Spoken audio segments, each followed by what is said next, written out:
Danny Good. Flexen here for Seconds Out. Delighted to be joined by my good friend and Hall of Fame promoter, Frank Warren. Frank, how are you doing? I'm okay. Okay, Dan. What about you? I'm good. It's all been going off in the world of boxing in the last week or so. But before we get to some of the more newsworthy elements, let's talk about some of your stuff that you've got going on. Denzel Bentley, for a starters, world title shot. Zanibek, great opportunity for him. It is, and I'm delighted for him. I mean, if anyone deserves it, it's him. He's been such a, a professional, such a, really good.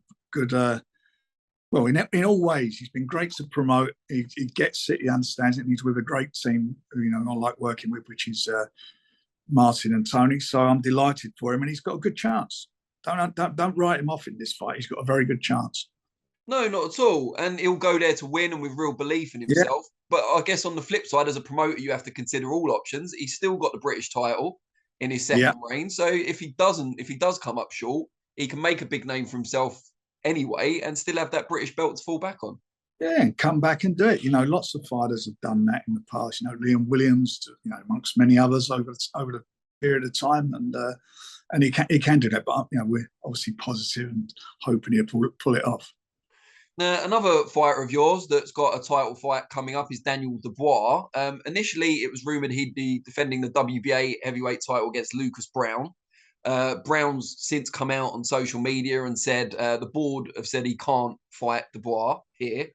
And now it seems Dan Rafael, I think it was, Mike Coppinger reported last night there's advanced negotiations with Kevin Lorena, who's a world-ranked cruiserweight, had a few fights at heavyweight, talented fighter. What can you tell us? Well, we're looking at a couple of opponents at the moment. One of them is in Lucas Brown, and we've never applied to the board regarding that. So we are looking at a couple. He's in the mix, and his last 3 fights have been at heavyweight. And we've all seen cruiserweights come up, and he's a good cruiserweight. There's no doubt about that. Usyk was a cruiserweight, David Haye, various other people. So we'll see what develops in the next 24 hours, but we need to get it announced because we want to get him out by the end of November. Are you a little frustrated at all that you couldn't make a fight with Daniel and say Dillian Whyte or Derek Chisora, just kind of those bigger names? Well, I'll tell you now, we were quite down the road with Dillian Whyte, but what happened was, and it's caused so much problems from our perspective, was we spent so much time on this fight with AJ and Tyson that there's no way we could do it. 2 things. One, we couldn't do 2 fights on pay-per-view within the period of 7 days. That just doesn't work. And secondly, then the money started to become difficult with one of the fighters. So that was the problem. But anyway, look, we may be able to resurrect that next year. But he will fight. He will fight this year and defend his title. When you say with one of the fighters, presumably you're talking about the one that's not your fighter. I'm not going to go into it. Fair enough. Talking about heavyweights, though, it's been heavily rumoured this week that Tyson will now be fighting. Obviously, he's always been fighting on December 3rd, but it's likely to be a 3rd fight with Derek Chisora. Is that the case? I think that looks like where we're going. It isn't signed yet. It's supposed to be signed yesterday. Let's hope we get it over the line today, and we're good to go. And we'll announce it we'll announce it, but also have a press conference next week. It'll be on the 3rd. It's unfortunate again, all this nonsense that we went through with AJ. Otherwise, he wanted to fight on the 12th of November. That was the original deal, because get a fight on and then get yourself ready for February for the unification, provided it came through on the 12th. We pushed it back to December to accommodate, to try and accommodate and get the Joyce fight done, but that all fell apart. And so we're stuck with the 3rd, but he's going to fight then, and then he'll have the unification if he comes through against, if it's Chisora, if it's against him. It looks a bit of a challenge promoting that fight for 2 main reasons. One is that you've said in the past about Chisora maybe being a bit past his best, but also that Tyson's beaten him handily at least once. The first time was close and they were both young, but the second time completely dismantled him. Yeah, I agree, he did. And Derek's gone on since then, had some fights, won some, lost some, come off a good win. He gave Usyk a really good fight.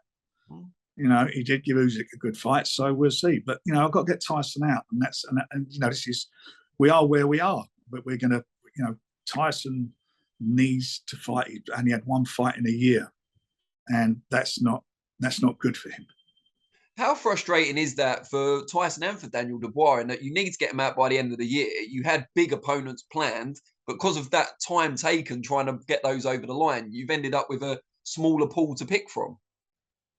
It is what it is. That's boxing for you. You know, they're pissed off. I'm pissed off. Yeah, it's a shame. But what the shame of it all is, Dan, is that you waste a lot of time on it. And that's the one thing we did. We wasted a tremendous amount of time, and the impacts, you know, just impacted on everything we were doing up until Christmas. And we've got some really good shows going. So we've had to really rework what we're doing, and that's where we are. And you've got a prospect show coming up on BT, October 22nd. What can you tell us about that? No, it's on the 11th of November now. Oh, okay, it's been put back. And that'll be Nick Ball. Nick Ball be heading that up. Very exciting times for Nick Ball. Is it going to be Nathaniel Collins or is it someone else for him? We're working on that. I'm literally just got in the office, as you see when you told me to do the interview. So I'm going to have a big catch up on everything, and then we'll let you know. But it will be on the 11th of November. Oh, great stuff. How excited have you been by these prospect shows so far, particularly BT supporting them the way they have? I'm really, that's what, for me, is one of the things I really enjoy in boxing is with the youngsters and bringing them through. And the fact they're now getting some good exposure is brilliant. And bring them to the attention of the boxing audience much quicker than it would take if they get into big fights. So I'm delighted. And by the way, the boxers, what I've noticed, they've seized the opportunity with both hands, literally, and had some good. There's been some good fights and some good wins, and there's been a couple of upsets. That's true. Now, another one of your fighters, I'm sure you'll be keen to get out before the end of the year, is Zach Parker. Before we talk about who that might be against, looking at the most recent WBO rankings, it looks like he's dropped down a little bit. What happened there? Was that to Andrade? Yeah, and I think Andrade, we won the purse bid for it, and he's now pulled out yet again. Yeah, so that's dead. So Zach Parker will, at the moment we're waiting for having agreed terms, waiting for a contract back for Ryder. I mean, that's a pretty cool fight. Would that be for maybe an interim belt? Yeah. Oh, brilliant. Well, so that's what we're waiting. That's what we're waiting for to come back, and hopefully it come back today. It was going to be here yesterday, but hopefully it come back today. See, we don't see enough of this. Two fighters, both looking for that big fight, that world title shot, both in really good form, normally would avoid each other while they're waiting for the big money fight. They're fighting each other, which is great to see. I think it makes a lot of sense. But, you can go back over the years. We've done it many times. I mean, even recently with Daniel Dubois and with Joe Joyce, we put them together. We put Lyndon Arthur together twice with Anthony Yard. So it's not, it is what it is. I mean, it's not the end of the world for the losers. And if Zach Parker comes through that, how long are we looking at in terms of wait for his shot at the world title? Because I know Canelo's got all the belts. He's got all the belts, but he's going to have a mandatory soon. I don't think he's had a mandatory for quite a while.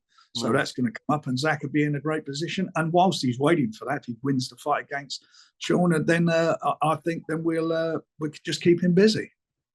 Good stuff. Now let's talk about some of the recent news. I know you've been asked about it already, so we're not breaking new ground necessarily, but Conor Benn found with adverse findings in his drug test for clomiphene, which apparently helps to boost testosterone. I don't claim to be a PED expert, as you can probably tell by my physique, but cool. On the test, they're trying to explain it. Apparently, there's going to be a full investigation on the Matchroom side.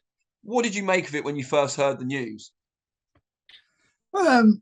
It's obviously disappointing for the sport. The fight was always a dangerous fight. I always felt. I think you and I spoke about this catch weight fight. It wasn't like catch weight for one division. Conor was coming up to two weights, and I don't know how true it was, but I heard it was over the weekend that he had to weigh in at 157, Chris Jr.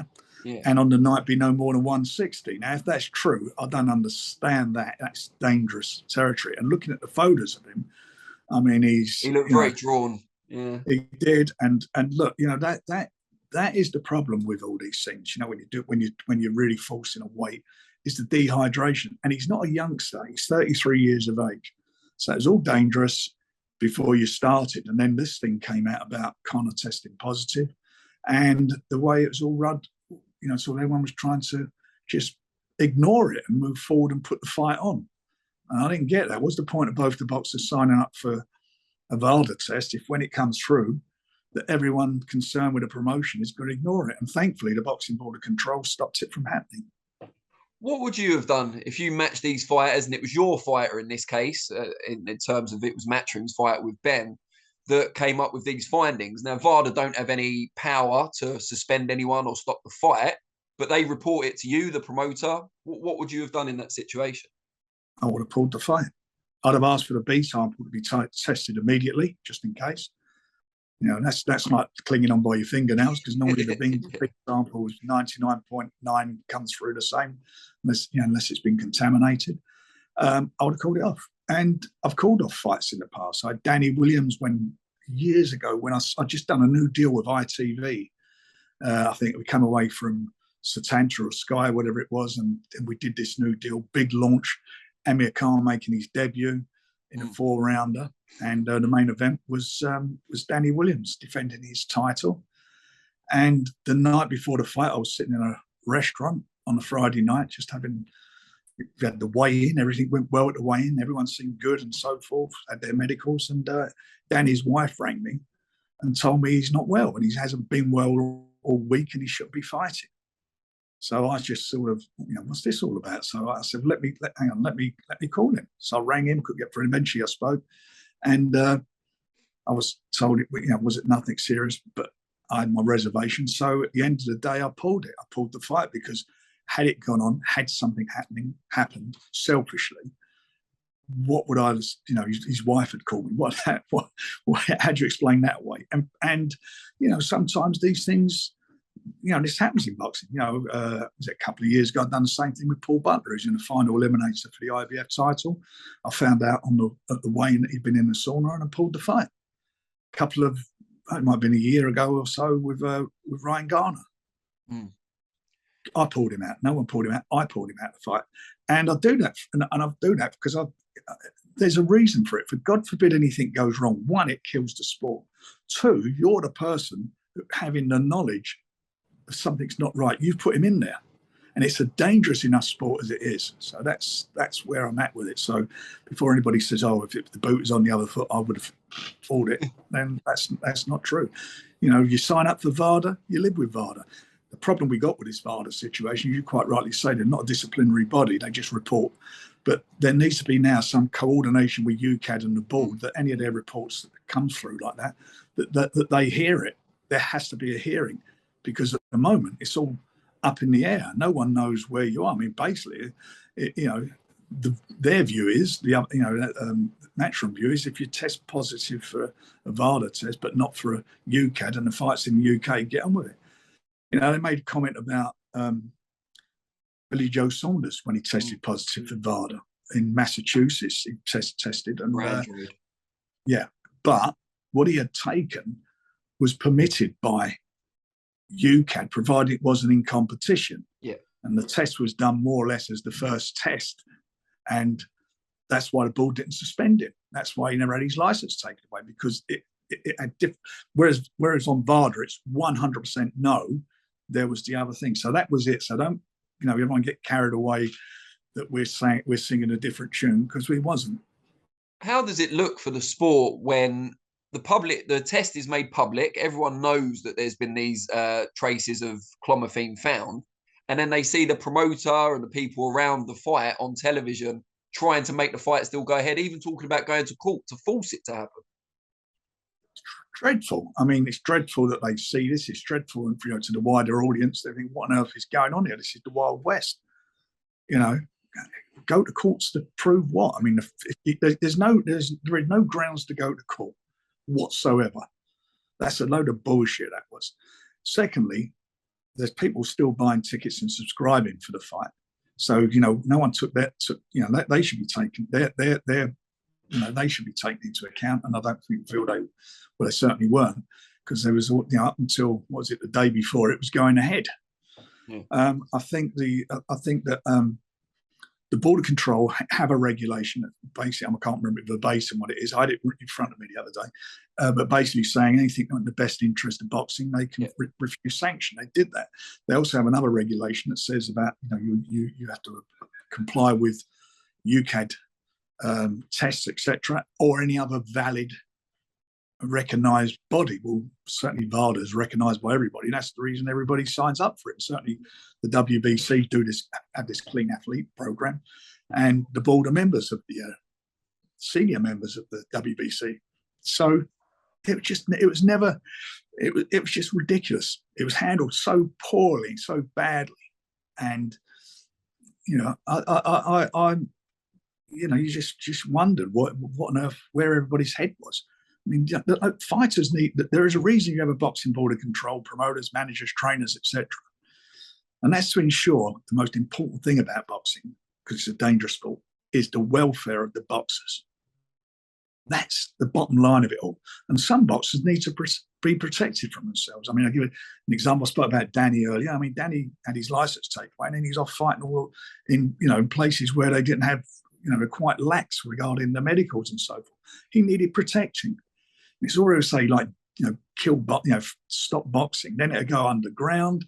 Then you'll get a Danny Williams scenarios all over the place. So it's we need to get to grips with this. We need to get this drug situation really under control as far as hearings are concerned, and recognising certainly recognising VADA as well as and we recognise obviously the UK, and we need to ensure that even if they've got to rewrite their constitution or their rules, that everybody has to comply with, because to keep finding these legal or trying to find legal loopholes to keep this from everybody's attention and basically condone cheating is wrong.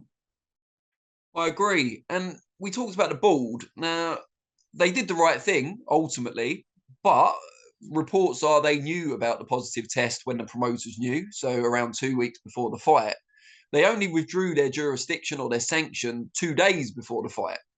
What was happening in that intervening period with the board? Why didn't they just pull it immediately, like you said you would if you were the promoter? I would think that they were being told that they're going to do the B test and so forth. That's what I would think that was going to happen, which I don't know. I don't believe it's being done, and like they've had the B test. And secondly, I think that obviously there was a lot of resistance to it taking place, and there was a legal, which probably went into trying to, sort of getting into a legal area where they were saying, VADA aren't a disciplinary committee, and no one can hear it. That's where I think it was all going, which is, clutching at straws and not doing the right thing. Now, there was a report yesterday, I'm sure you've seen it, in the Daily Mail. Jeff Powell, who we both know pretty well, said that he's heard from sources that Conor Benn has failed a drug test in the past in the UK, but it wasn't made public. Now, we can't really comment on that because we don't know the truth of it, but you were quoted in there by Jeff saying you were aware of it. It was only a very short quote, and I just wanted to give you the opportunity to kind of come back on that. Well, that was a misquote. And I never mentioned Conor Benn's name. And I think in the quote, I think I read it this morning. It's not when Jeff asked, when I spoke with Jeff, which was last week, I just said it's, we all know at the moment there is it's not a rumor, there's a fact that a British boxer has failed a VADA test, and the WBC and the BBBFC, Boxing Border Control, having legal challenges to basically hearing it or getting it out there. That's a fact. Whoever it'll come out. You can do all you like. At the end of the day, it will come out, whoever it is. What would you make of any attempts by the promoters in this case to reschedule Eubank against Benn? Because they've said it's only a postponement as it stands, but you were against the fight and the catch weight in the first place. Now there's this stain. I was only against. I was saying we weren't against it. What I didn't, it was all about the dads. Being very honest, that's what it was, and that give it, and we get it. It's a great promotional tool to work with. That you got that, and that was it. Yeah. What I was against is that what I'm not against. What I said is, if it goes forward, then they have to be monitored for their weights. Well, certainly Chris Eubank, because he's the guy who's going to struggle to make the weight. And he did struggle. I don't care if he says he done it easy. You can't be weighing in drained like that at that age, having lost all that weight, and then only, if it's true, only be allowed to put 3 pounds on, 4 pounds, or whatever it is. That is not good for you. So, yeah, am I against that? Yeah, I am. Are they going to reschedule it? I think they've got to clear this stuff up first of all. And, and Hearn, Eddie Hearn said himself, give Conor Benn a chance to clear his name. It's easy to do that. You just have a hearing. Yeah, I mean, we talked about what you would have done if you got the findings and pulling the fight and so on. What would you do now if Conor Benn was your fighter? What would you advise him to do in this situation? Because he's getting a lot of flack from all sides. Well, he's going to be the fall guy for it all, isn't he? At the end, if it turns out that it is, if the B sample confirms the A sample, then he's the guy who's going to have a problem. So, that only deals with part of it. Who supplied him, who advised him, and so forth, to be taking this stuff. So that needs to be explored. And if he was with me now, I would tell him to, I would honestly say, I'll tell him what the only way is to do. The only way forward is to do it the right way. If you do it the right way, the truth will come out, whatever it is, and you may get suspension if it is what they're saying it is. If it's not, and if you win at the hearing, then your career will resume. It's really simple. Good stuff. Now, I've had boxers. Let me say so. I've had boxers who I've been involved at the time of doing. I mean, it's nothing. It's not nothing new for anybody in the sport. But what's happened now? It's becoming more prolific. All these infusions and that we're hearing about certain gyms and trainers using infusions after weigh-ins and obviously doing things they shouldn't be doing, and it's got to stop. It's got to stop. I couldn't agree more. Now, moving on to this week, we've got a big card on Sky Sports, boxer, all-female card for the first time in UK history. You've obviously got a female boxer on the books at the moment. You've worked with Nicola Adams in the past, who's actually been one of the biggest promoters of this show on TV, it seems. What do you make of it, all-female card? I think it's a bit sexist. Get a few geezers on there. No, it's good for them. Good for them. Yeah. I mean, I guess it shows how much boxing's evolved in this country. Well, it does, doesn't it? It's obviously, it seems there's an audience now for it, and it's great. It's great for the girls. Good luck to them. And talking of your lone female star, Raven Chapman, when will we see her next out? She'll be out soon. Yeah, I mean, I'm very, very pleasantly surprised.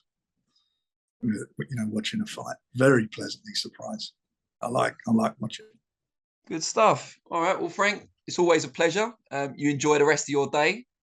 And let's catch up again soon. I'll do my best, Dan, and you look after yourself, mate.